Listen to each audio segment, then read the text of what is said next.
Usisahau kusubscribe, like na kucomment.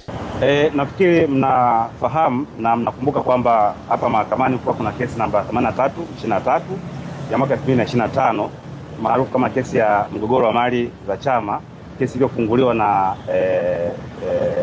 aliyekuwa makamu mwenyekiti wa Zanzibar, ambaye kimsingi alifungua maombi hayo tarehe 9 mwaka jana mwezi wa 4, siku ambayo mwenyekiti wetu Tundu Lissu anakamatwa akiwa Songea. Kesi ikaitwa hapa mahakamani na leo imefikia tamati kesi hiyo. Na kimsingi vile vile mnakumbuka kwamba wakati kesi inaendelea tuliandika barua kwa Jaji Mkuu kulalamika juu ya mwenendo mzima wa kesi hii, na jalada likaitwa mahakama ya rufani. Baada ya kuitwa mahakama ya rufani, mahakama ya rufani ikatoa amri kwamba tusikilize au mahakama kuu isikilize kwanza pingamizi la awali juu ya uhalali wa hati ya mashtaka hati ya madai ambayo ilifunguliwa na Said Issa Mohamed pamoja na wenzake. Na tulisikilizwa madai hayo au mapingamizi yetu. Baada ya kusikilizwa mbele ya Mheshimiwa Jaji Ngunyale, na leo madai hayo ya Said Issa Mohamed na wenzake wawili yametupiliwa mbali na mahakama hii. Kwa hiyo hivi tunavyozungumza kisheria sasa, na maombi mengine yote ambayo yanaendana na hii kesi ya msingi nayo yanakufa kifo cha asili. Kwa hiyo shauri hili limeshaondolewa hapa mahakamani bila gharama. Lakini tunaomba tuwakumbushe tu kwamba madai yao yalikuwa ni matatu, kwamba chama kimekuwa kikiwabagua Wazanzibari au wanachama wa Zanzibar kwa maana ya rasilimali za chama au mgawanyo ambao sio sawa wa rasilimali za chama. Vile vile wakalalamika kwamba viongozi ambao ni waandamizi wa chama wamekuwa wakitoa kauli ambazo zinavunja muungano, na vile vile wakalalamika kwamba kumekuwa kuna ubaguzi wa kidini na kijinsia kati ya Zanzibar na Tanzania bara. Lakini sheria inasema kwamba unatakiwa uonyeshe ni muda gani malalamiko yako yameanza.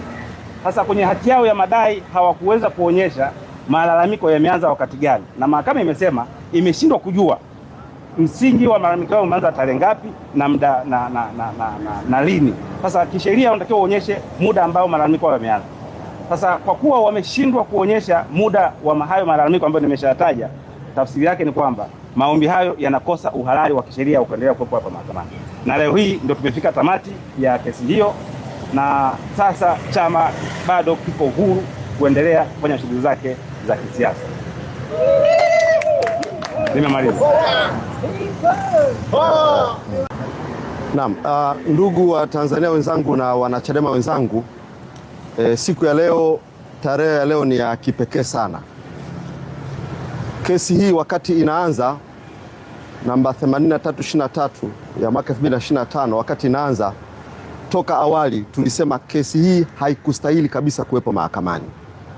Ni kesi ambayo ilikuwa imetengenezwa, ilikuwa fabricated kabisa na watu ambao wako katika mifumo, na waliwatumia waliokuwa hawa ambao walikuwa ni wanachama wetu na wengine ni viongozi kabisa kwenye ngazi ya bodi kuja kuileta kesi hii ambayo ilikuwa ni kesi batili kabisa. Wakati kesi hii inaanza, mimi pamoja na wakili Edison Kilatu tulikwenda Kigamboni, nyumbani kwa marehemu sasa Mama Maulida Kom.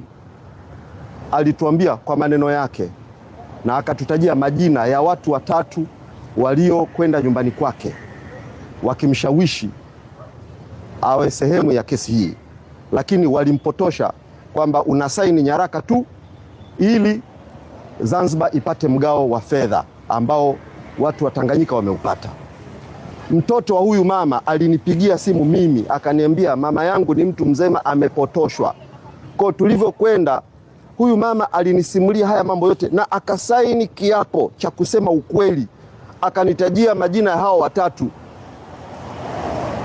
akayataja kabisa na akasema wamenipotosha. Akasaini kiapo mbele ya wakili Edison Kilatu. Baadaye walimtisha yule mama, akaja mahakamani, mama marehemu akaja mahakamani akakana kiapo alichokiandika mwenyewe na ukweli wote aliyousema. Maneno haya aliyasema pia nilimleta mbele ya bodi yote ya wadhamini. Akasema kesi hii tumelazimishwa tusaini, ninyi ni mashahidi, Wazanzibari, viongozi na wanachama, jinsi ambavyo walikuwa wanapinga mwenendo huu na jambo hili kwamba hii ni kesi batili. Wazanzibari na hatuna hiyo shida, sisi tunaishi na tunafanya kazi zetu kama kawaida. Hii ni haki tuliyoistahili, hii ni haki tuliyoistahili kabisa. Hatuna yoyote hapa wa kumsifu wala kumpongeza. Tulistahili hii haki na hatukustahili kabisa kupitia kipindi cha siku 310 cha kifungo batili ambacho tulikipitia. Tulistahili hii haki na hatukutakiwa kupitia haya yote ambayo tumepitia. Mungu ni mkubwa, Mungu ni mwema, huu batili umeisha. Mungu ni mkubwa na kazi zetu sasa zinaendelea. Mungu ametusaidia, chama chetu kimeendelea kuwa imara pamoja na kifungo hiki. Chama chetu kimeendelea kuwa imara sana sana sana sana. Na baada ya leo kwenye taarifa hii njema, mimi ninaamini na ninaendelea kuwasihi wanachadema wenzangu, umoja wetu na mshikamano wetu uwe mara 2 zaidi. Adui yetu ni moja tu. Tuna kazi ya kukishughulikia Chama cha Mapinduzi. Tusiwaonee huruma hata kidogo. Tutafanya siasa zetu kwa weledi, kwa maarifa, kwa akili zote, kwa nguvu zote, kwa njia za kidemokrasia. Tuwaondoe watu hawa madarakani. Tuwaondoe watu hawa madarakani. Siku chache zijazo tutakuwa na vikao na matukio mbalimbali kama ambavyo tulianza huku bara kwenye matukio ya operation yetu ya katiba mpya Free Lissu. Siku chache zijazo tutakuwa Zanzibar, Pemba tunakuja. Ninawaomba viongozi wa tawi la Ng'ambwa, ile barua mliokuwa mnataka kuileta ofisi ya katibu mkuu, tupo tayari kuipokea. Viongozi wa tawi la Ng'ambwa kule Pemba, nikisema hivyo mnanielewa ninamaanisha nini. Tawi la Ng'ambwa Pemba, barua mlizotaka kuzileta ambazo zinahusiana na hii kesi ambayo imeisha, basi ofisi ya katibu mkuu iko tayari kuzipokea, na mambo mengine na hatua zingine ziendelee kama kawaida, kwa jinsi ambavyo mlikuwa mmejipanga. Mungu awabariki. Asanteni sana Watanzania na wanachadema kwa jinsi ambavyo mmejitokeza sana katika kesi hii.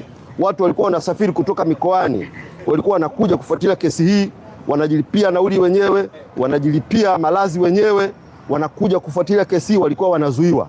Lakini kipekee sana ni washukuru mawakili wetu, wapiganaji hawa, jinsi ambavyo wamekuwa kwa umahiri wao na kwa weledi wao wanapigania haki kwa ajili ya chama hiki ambacho ni tumaini la Watanzania wengi.